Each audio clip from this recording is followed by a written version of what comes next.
message that you want Secretary Merrill to get from today's rally?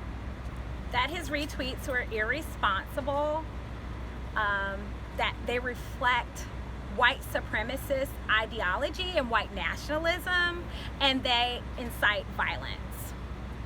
That's the main message. Do you think, talk about why you don't think these retweets should be appropriate, I guess in general, but especially coming from an elected official?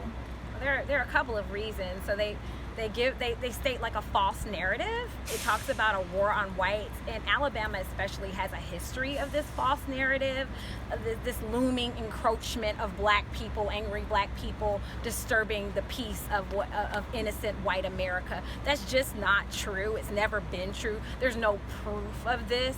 So when you speak such things, especially in such a racially violent state, you're only going to get more of the same. Yeah, talk about that. What do you think the fallout will be from tweets like this? You kind of talked about it. What will it provoke? Sure. So many of us here are protesters. We've been protesting for months. And so we've seen similar sentiments from counter protesters. We were baffled that this was our Secretary of State, because it really mirrored the very words that we hear from white nationalists and white supremacists and counter protesters. And what we've seen are violent threats on our families, some of us physical threats.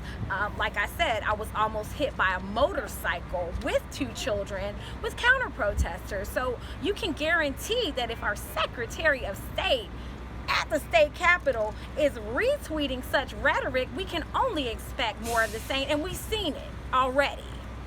One of our white nationalist groups in my local hometown created a whole YouTube video about protests and so on, directly after these retweets.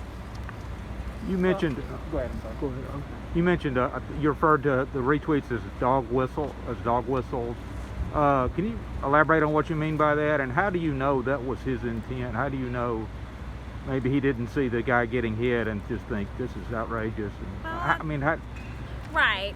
I mean, so you have the video itself, right? A few little seconds of a black man hitting a white man, but then you also have the language above the video that says war on whites, Black Lives Matter. So it's common sense, right? And he may not even understand the concept of dog whistling, but anyone who's lived in Alabama understands when you declare a war on whites in an area where black people are oppressed and marginalized, it is a dog whistle for violence in a state with an immense history of racial violence and terror, and it's still happening in a multitude of ways.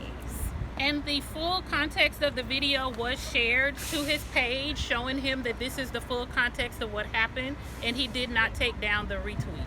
He only took it down in response to this open letter. And for the ones that is not aware, a dog whistle is a political expression used to communicate to a specific base exclusively.